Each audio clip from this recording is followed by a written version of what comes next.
Let's have a look at how we might tackle this simplified threads deal.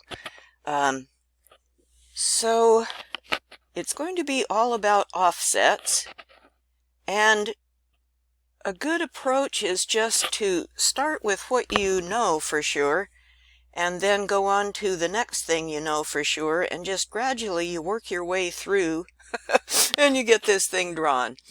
And I think what I would like to do is draw a front view and an end view. I like those for clarity. You could also draw a front view and a top view, but I'm going to go for the front and end. All right, so first I think I will try drawing some horizontal lines. Let me see here. Line. And try to get a sense of how long that thing is. Looks like it's, I don't know, 2 or 3 inches long. So I will just draw something, 2 or 3 inches long. I turned on my ortho. I like to use the F8 key to turn on ortho. So there's a line. I don't know how long it is. Now I'm going to go 3/8 and 3/8. That will get me to the height of those holes. So offset 3/8, and I'll offset that line, and I'll offset that line. There's 2 holes. And this says the height of that block is 1 inch. So I will offset 1 inch, and I'll offset from the bottom line up to there.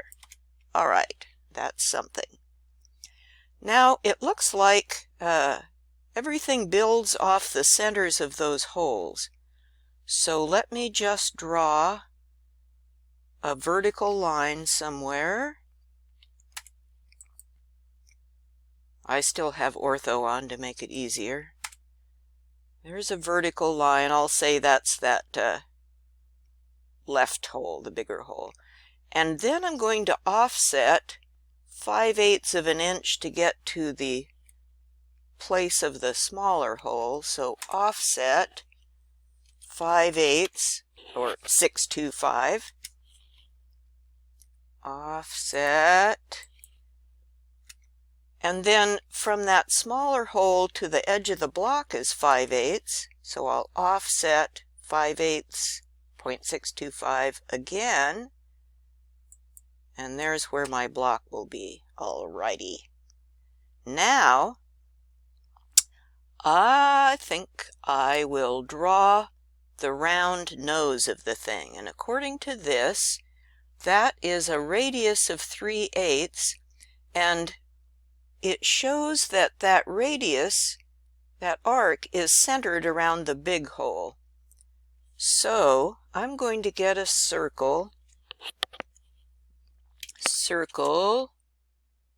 and let me turn that thing off. I'm going to get a circle, and I want it to be centered at the intersection of those 2, what are going to become center lines. So I'll click, I'll make sure the O-snap says intersection, and click. And now it says specify radius of circle. Gladly. 0.375. Enter. All right. Looky there. Let me make this image a little bit smaller. And, oh dang it, sorry. I was interfering with that view cube. Makes things hard to operate. So I'm going to make this a little bit smaller and move it over nearer to my thing so I can zoom in a little bit. All right. Okay. Now, let me get my 2 holes in here. So there's a 5/16 hole, 0.313, concentric with this nose. So circle, and I want my center right there at that intersection. Radius, I'm going to change to diameter just to make sure I don't foul up. So D for diameter. And my diameter, now it says specify diameter, 0.313. Okay, there's that hole. That's that 313 hole. Now I'll put in the 1/4 inch hole up here, right there, and diameter 0.25. Okay, now I know where I am. Ha! And I think maybe I would like to draw some center lines so I can get some of these construction lines out of the way. So I'll just draw some center lines, just some general location. There's going to be a center line that extends out past that round nose, isn't there? Right about there. And there. Okay, so now I can get rid of some of these temporary construction lines so that it's a little bit easier to see what in the world is happening. Now I'm going to use, let me see, right here at that 5/8 mark. I probably should have left that 5/8 line in just so I know what's happening. Switch back to the object layer. Switch that to the object layer. That's just a temporary line. Now there's a line that goes from that 5/8 wide land tangent to this round nose. So I'm going to get a line, and I'll start here at this 5/8 place. And if my tangent O-snap didn't show up, it does show up. See that tangent O-snap? If it didn't, I could go Shift right mouse to pop up my temporary menu and grab a tangent for sure. And I'll just snap to that tangent point. Yay! There's the slopey part of my block. Now I'm going to trim out this round part of the nose so that I know what's happening. So I'll say TR for trim, and I think I'll use this slopey line and this flat line as my cutters. My reason for saying that is if I just say TR for trim, I'll show you, TR for trim and enter to select all, when I try to trim my circle, look, it thinks, oh, you want to cut back to that vertical line. No, I don't. So let me undo. Okay, undo, and TR for trim, and my cutters will be that sloping edge and that bottom edge. Enter. And now I'll trim out the nose of my circle. Yay!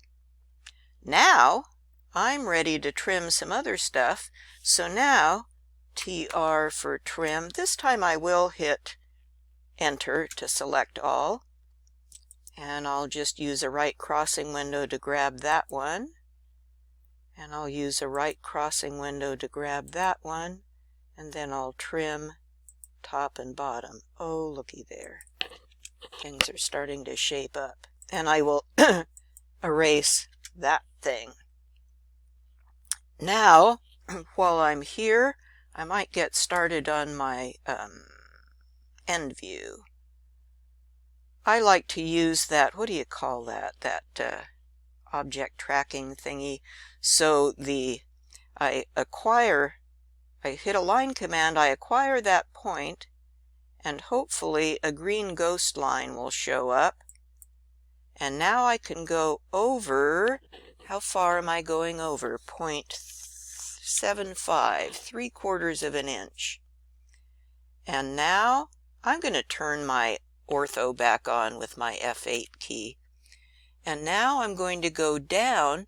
See that 1 inch dimension there? I'm going to go down 1 inch, back over 0.75, 3/4, And I could come up here and click, but look here. In the line command, see that thing that says close? That's an option. I'm going to type C, enter, and it will close. Yay! Now, I would like to get my round thing located in here. So I'm going to draw a line from the midpoint of each side of that rectangle, and I will draw a round thing which according to this is 1/2 inch in diameter. So C circle right there, D for diameter, and the diameter will be 0.5 there. You have to watch out for that radius diameter thing. You can get some gigantic circles accidentally if you pick the wrong one. Okay, let's move this stuff out a little bit so that we have room for our threaded rod. And that threaded rod is 1 7/8 long.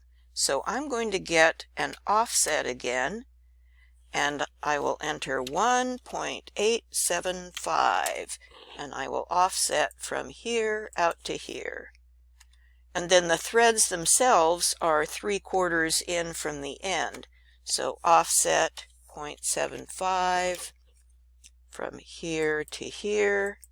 Okay, and now, since I have my end view, I know where to put the edges of my round thing. Go a little bit farther. Oops, help me. Okay, there's my round thing. And let me do a trim. I will do those, and those will be my cutters. Okay, enter. So right crossing window is a fast way to do this. Yay! I'm going to change this to a center line. Okay, now for my threads, I'm going to offset 1/16 of an inch, 0.0063. That's rounded. It's really 0.625. 0.63, and I'm going to offset in from each side. Let me zoom in just a bit. Let me trim out that stuff, and let me select these two thread lines, and then drop down my layer list and select hidden. So now they're on the hidden layer. And now let me put a chamfer on each end. So I'll go up here. Chamfer is hiding under the fillet command. There it is. Chamfer. I could select first line, but it would think my chamfer is 0. So first I have to tell it the distance. D for distance. My distance is going to be 0.063, same as the thread depth. My second distance, it says it's going to put in 0.63. Yes, that's what I want. Okay, now I can select first line and second line. Enter to bring back up the command, first line and second line. There we go. And while I'm still on the object layer, let me get a line and bring it down here. Let me go to my end view. Let me draw a line in here for my chamfer, because there will be an edge there, won't there? And let me change those two things to center lines. And I should shorten them up a little bit. They're too long right now. But things are starting to look pretty good. And now I can dimension these heights and lengths and this location over here. And I can go into my dimension style and set a new style for my tolerance dimension. So There we go. We are ready to roll.